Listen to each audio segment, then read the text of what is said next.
ඔන්න ගොඩක් කාලෙකට ඉස්සර එක නගරයක හිටපු ධනවත්ම පුද්ගලයා තමයි මහේෂ් කියන්නේ. මේ මහේෂ්ට නිමාලි කියන දුවෙක් ඉඳියා. නිමාලිට වයස අවුරුදු 4ක් වෙනකොට එයාගේ අම්මා අසනීපයකින් මිය ගියා. ඉතින් නිමාලිව හොඳින් රැක බලා ගන්න මහේෂ් කුසුම කියලා දුප්පත් තරුණියක් සමග ආයෙත් විවාහ වුණා. මුලදී කුසුම නිමාලිව හොඳින් රැක බලා ගත්තත් සල්ලි නිසා ඇය ටික උඩඟු අකාරුණික කෙනෙක් වෙන්න පටන් ගත්තා. ඉතින් වසර 2කට පස්සේ කුසුම දුවෙක් බිහි කළා. එයාගේ නම තමයි රූපා. රූපා නිමාලිටත් වඩා ගොඩක් ලස්සනයි. මේ හින්දාම කුසුම හරිම ආඩම්බරයෙන් තමයි ඉඳියේ. මේ විදිහට ගැහණු ළමයි දෙන්න ටික ලොකු වෙනකොට කුසුම නිමාලිට නපුරුකම් කරන්න පටන් ගත්තා.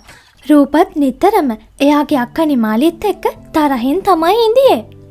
නංගී මට ඔයාගේ පැන්සල ටික වෙලාවකට දෙන්න පුළුවන්ද?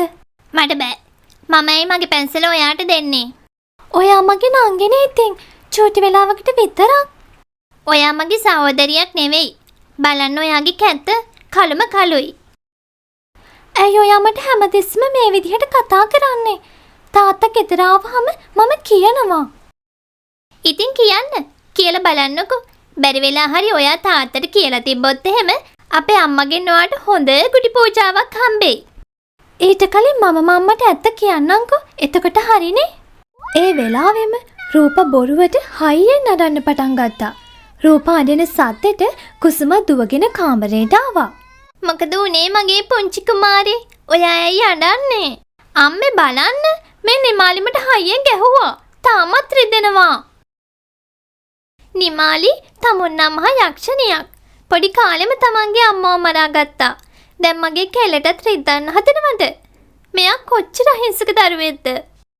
කුසුම නිමාලිට දැඩි ලෙස පහර දීමට පටන් ගත්තා.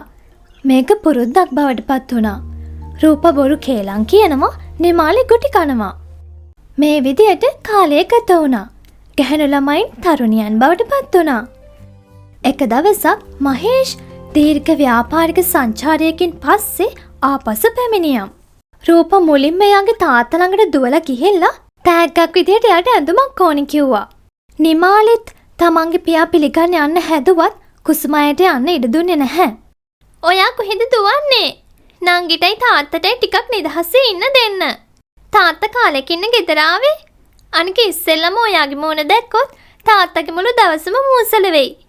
කැත කෙල්ල. නිමාලි කඳුළු සලමින් තම කාමරයට ගියා. මේ අතර කුසුම නිමාලි ගැන බොරු ගතලා මහේෂ්ට කිව්වා. රූපත් බොරු සීරීම් සහ දැලුම් සලකුණු ඇති කරගෙන අක්කා තමන්ට නිතරම හිරිහැර කරන බව මහේෂ්ට කිව්වා. නිමාලි මෙහාට එන්න. තාත්තට මූණ දෙන්න බැරි නිසාද හැංගිලා ඉන්නේ? තාත්තේ මම ඔයා කතා කළාම එන්නයි ඉඳියේ. බලන්න ඔයා නංගිට කරලා තියෙන දේ. ඇයි හැමතිස්සෙම නංගිගේ ලස්සනට ඉරිසියා කරන්නේ? ඔයා කැත නිසාද? එයාගේ මුළු ඇඟේම සීරීම් කැලල්. මේක හරියන්නේ නෑ. කොච්චර කිව්වත් ඔයා හැදෙන්නෙත් නෑ. දැන්ම මෙහෙන් පිට වෙලා යන්න. අනේ තාත්තේ කරුණාකරලා මම කියන දේ අහන්න. තව මොනව අහන්නද? මේ හොඳටම ඇති. දැන්ම මේ ගෙදරින් පිට වෙන්න. ඇඳගෙන ඉඳි ඇඳුම පිටින්ම බොහොම කලකිරීමට පත්වුණු නිමාලි ගෙදරින් පිට වුණා. ටික දුරක් පයින් ගිය ඇය දුම්රියකට ගොඩ වුණා. ටිකට්පත් පරීක්ෂකවරයා පැමිණ ඇගෙන් ටිකට්පත ඉල්ලා සිටි විට ඇය කරදරයක වැටී සිටින ගුණවත් දැරියක් බව ඔහුට වැටහුණා. ඔබ වැදගත් පවුලක කෙනෙක් වගේ පේන්නේ. ටිකට් නැතුව කෝච්චිය යන්න බෑනේ. ඒ හන්දා ඊළඟ නැවතුමෙන් බහින්න ඕනි. හරිද? ඉතින් නිමාලිට ඊළඟ නැවතුම් පොලෙන් බහින්න සිද්ධ වුණා. ඒක දැඩි නියඟයකින් පීඩා විඳින කුඩා ගමක්. ඒ වෙලාවෙත් මිනිස්සු වතුරවලට රණ්ඩු වෙමින් සිටියා. නැන්දා මොකක්ද මෙතන වෙන්නේ? අපිට කන්නත් නෑ, වතුරත් නෑ, පේන්නේ නැත. අවුරුදු ගානකින් අපි වගා කරලා නෑ. රජයටත් අපිව අමතක වෙලා. මේ යන විදිහට අපිට ඉක්මනින්ම මේ ගම දාලා යන්න වෙයි වගේ. නිමාලි කල්පනා කරම ගම ඇතුළට ගියා. බඩගිනි වුණත් කන්න දෙයක් හොයාගන්න එක ගොඩක් අපහසු වුණා.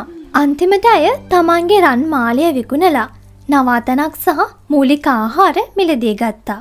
මෙහෙම ගමේ ඇවිදින අතරතුර කොච්චර ලොකු නියඟයක් තිබ්බත් උණගස් නම් ගම පුරාම සරුවට වැවිලා තියෙන විදිය නිමාලි දැක්කා. ඉතින් ගොඩක් බුද්ධිමත් කෙනෙක් වුණ නිමාලිට හොඳ අදහසක් ආවා.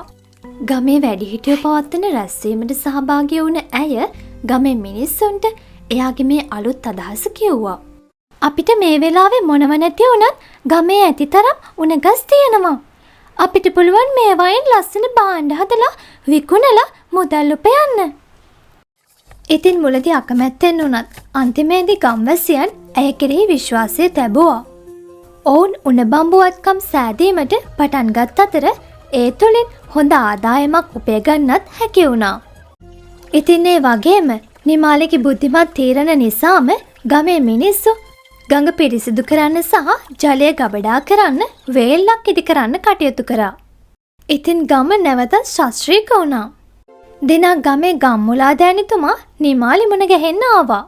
නිමාලි දුවේ, ඔයා දේවතාවියක් වගේ හරිම වෙලාවට අපේ ගමට ආපු නිසා අපේ ගම ආරක්ෂා වුණා. ස්තුතියි දුවේ. අනේ නෑ, මේක කරන්න පුළුවන් උනේ අපි හැමෝම එකමුතු වෙලා සහයෝගයෙන් වැඩ කරපු නිසා. ඔබතුමාගේ මඟ පෙන්වීමත් ගොඩක් වැදගත් වුණා. ස්තුතියි දුවේ. නිමාලි දුවේ, මම මේ අද දුවව හම්බ වෙන්න ආවේ විශේෂ වැඩකට. මගේ පුතා රොහාන් රටේ ඉඳන් එනවා. එයාගේ විවාහ උත්සවය තව දවස් 5කින් තියෙන්නේ. ඔයා අනිවාර්යයෙන්ම එන්න ඕනේ. අපේ ගමේ මේ වෙනස දැකලා පුතා රටපදිංචි අතෑරලා ගමට එන්න තීරණය කළා. එයාට අපි නගරයෙන් තරුණියක් හොයලා තියෙන්නේ. ඉතින් විවාහ මංගල්‍ය දවසත් උදා වුණා. නගරයෙන් පැමිණි අමුත්තන් අතර මහේෂ් සහ රෝදපුටුවක ඉන්න කුසුමද ඉඳියා. මනමාලි විදියට ඉඳියේ නිමාලිගේ නංගි රූපා. මේ ගමේ වෙනස සහ සුන්දරත්වය දැකලා ඔවුනුත් පුදුමයටපත් වුණා. නැකත උදා වුණත් හැමෝම විශේෂ කෙනෙක් කෙනකන් බලන් ඉඳියා. වෙලාව හරි නේද? ඇයි අපි තවත් බලන් ඉන්නේ? අපි බලාගෙන ඉන්නේ අපේ දුව එනකම්. අපි එයාව සලකන්නේ ගමේ දේවතාවිය විදිහට. ඉතින් එයා එනකන් ඉන්න ඕනි මේ කටයුතු ආරම්භ කරන්න. ගමේ දේවතාවිය? ඇයි එහෙම කියන්නේ? ඉතින් ගම්මුලා දෑනිතුමා සේරම විස්තරේ කිව්වා. මේ විස්තරය අහපු මහේෂ්ලටත් බොහොම සතුට හිතුණා. මේ වෙලාවේ රටේ ඉඳන් ආපු මනමාලයට මේ විශේෂ තරුණිය ගැන ආදරයක් ඉපදුනා. අනේ තාත්තේ, මට මේ විවාහය කරන්න බෑ. මම කැමති ඇයට. මම ආදරය කරන්නේ ඇයට. මම ගමට ගොඩක් ආදරේ. ඉතින් මට ගැලපෙනම කෙනා ගමේ දේවතාවය විදිහට සලකන ඇය නෙවෙයිද? මේ වෙලාවේ නම් හැමෝම කලබල වුණා. ඒත් එක්කම ඊටමත් අලංකාර විදිහට සැරසුණු නිමාලි එතෙන්ට ආවා. නිමාලිව දැකපු මහේෂ් සහ පවුලේ අය පුදුමයටපත් වුණා. මගේ දුව නිමාලි. අනේ මට සමාවෙන්න දුවේ. අපි ඔයාව හැමතැනම හෙව්වා. මටත් සමාවෙන්න දුවේ. ඔයා ගියාට පස්සේ සබාදහමෙන් මට දඬුවම් ලැබුණා. මගේ කකුල් පණ නැති වුණා. කරුණා කරලා ගෙදර එන්න. මම හැමදාමත් ඔයාලගේ දුව තමයි අම්මේ. ඒත් මට අමාරු වෙලාවේ මාත් එක්ක හිටපු මේ මිනිස්සුන්ව දාලා එන්න මට බෑ. මම මැරෙනකම් ඉන්නේ මේ ගමේ. මේ වෙලාවෙම ගම්මුලා දෑනිතුමා තම පුතාව විවාහ කරගන්න ලෙස නිමාලිගෙන් ඉල්ලා සිටියා. නිමාලිගේ පවුලේ අයගේ කැමැත්තත් එක්කම නිමාලිත් ඒට කැමති වුණා. ඉතින් හැමෝගෙම ආශිර්වාද මැද්දේ ඔවුන් දෙදෙනා විවාහ වුණා. මේ විදිහට නිමාලිගේ සැමියයි එකතු වෙලා දිගටම ගමේ යහපත වෙනුවෙන් කටයුතු කළා.